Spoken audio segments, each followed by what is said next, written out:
Emprunt immobilier, comment bluffer le banquier? Vous avez un projet, vous voulez emprunter pour acquérir votre résidence principale ou votre résidence secondaire et vous allez devoir emprunter de l'argent à votre banquier. Dans ce cas-là, vous allez avoir beaucoup de choses à savoir faire, dire, et dans cette vidéo, je vais partager 7 astuces, 7 étapes incontournables pour que tu puisses le bluffer, dans le sens où il ne pourra pas te dire qu'il ne va pas te financer, mais au contraire qu'il a vraiment envie. Alors qui je suis? Je m'appelle Ogier Dolé, j'investis mon temps à produire des écrits, des audios et des vidéos pour impacter des milliers de personnes, à trouver la confiance en eux dans leurs projets personnels et professionnels. Je t'invite dès maintenant à t'abonner à la chaîne YouTube pour ne pas rater les prochaines vidéos et redécouvrir les vidéos les plus populaires. La première astuce, c'est d'abord de bien connaître les règles du banquier. Un banquier ne va se focaliser d'abord que sur ton endettement, surtout si c'est un investissement que tu vas faire en nom propre, sur les fameux 35% d'endettement. Ces 35% d'endettement, c'est de tes revenus qui soient courants. Donc quels sont tes revenus mensuels, peut-être même annuels, que tu vas diviser par 12 mois, parce que parfois tu vas peut-être avoir des primes exceptionnelles, peut-être des revenus complémentaires qui vont arriver trimestriellement, semestriellement ou par on va dire trimestre.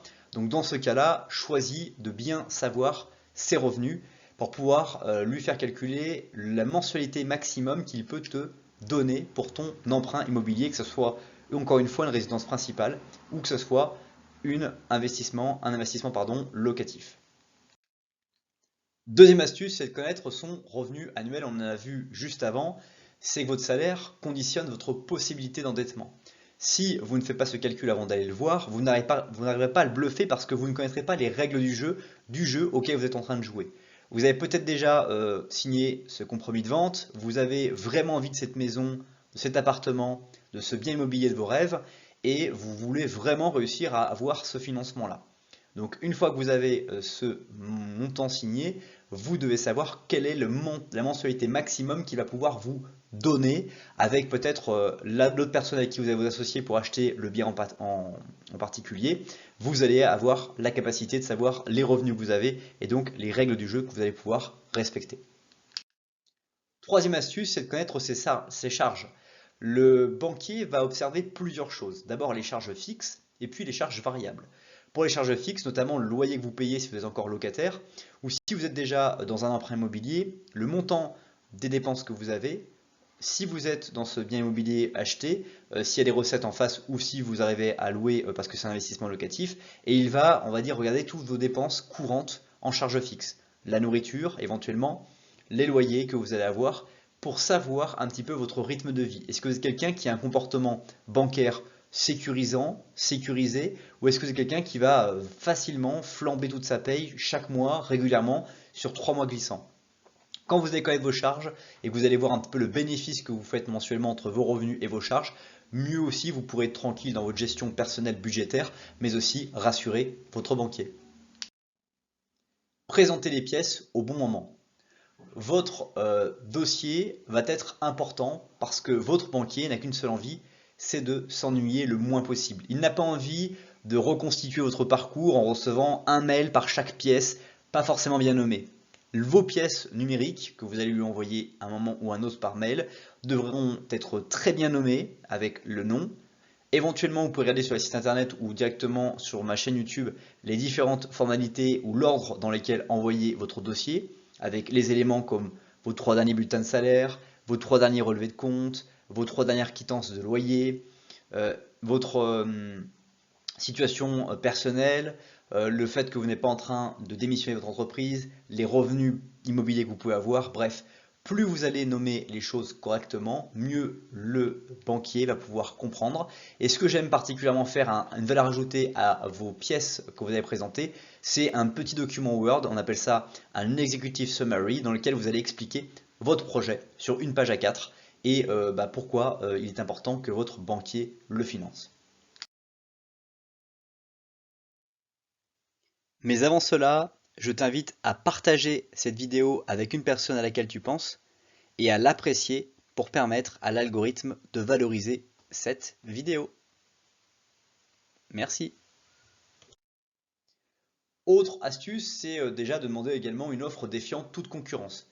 Parce que votre précision va le tuer sur le fait que vous allez lui dire, ok, je sais qu'avec mes revenus et les revenus de ma compagne ou de mon compagnon, nous pouvons emprunter telle mensualité. Donc avec cette mensualité-là, actuellement au cours des taux d'intérêt, nous pourrions avoir un prêt du montant capital de X. Et notre investissement est inférieur à ce montant capital, donc on aimerait naturellement pouvoir bénéficier de votre meilleure offre et nous espérons que vous puissiez nous faire une offre une mensualité de X par rapport au capital que nous souhaitons. Qu'en pensez-vous? Et laissez-le vous faire une proposition de financement par rapport à cette offre. Sixième astuce, c'est d'avoir un langage corporel unique. Alors vous allez me dire, mais que vient faire le langage corporel dans un bluff avec le banquier? C'est votre capacité et votre attitude vaut des millions. Je ne sais pas si vous connaissez Jim Rohn, j'ai une autre chaîne YouTube dans laquelle je parle de ces personnes qui sont extrêmement influentes ou qui ont une grosse influence sur le monde et qui en ont eu d'ailleurs sur moi aussi. C'est que votre attitude vaut des millions.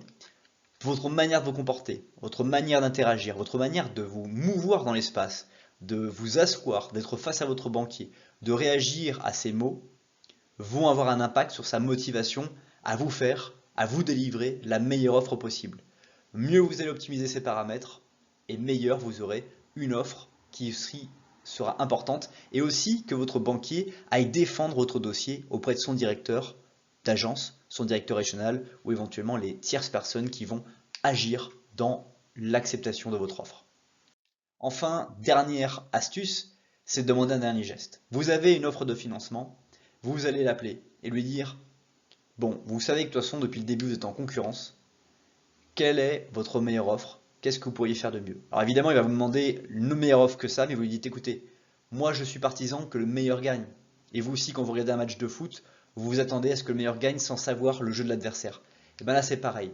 Vous ne savez pas le jeu de l'adversaire, faites-moi la meilleure offre que vous sauriez faire, de façon à voir si vous êtes capable de pouvoir me retenir ou si je vais partir. Si tu as aimé cette vidéo, tu aimeras très probablement son article associé sur le blog. Le lien est dans la description juste en dessous.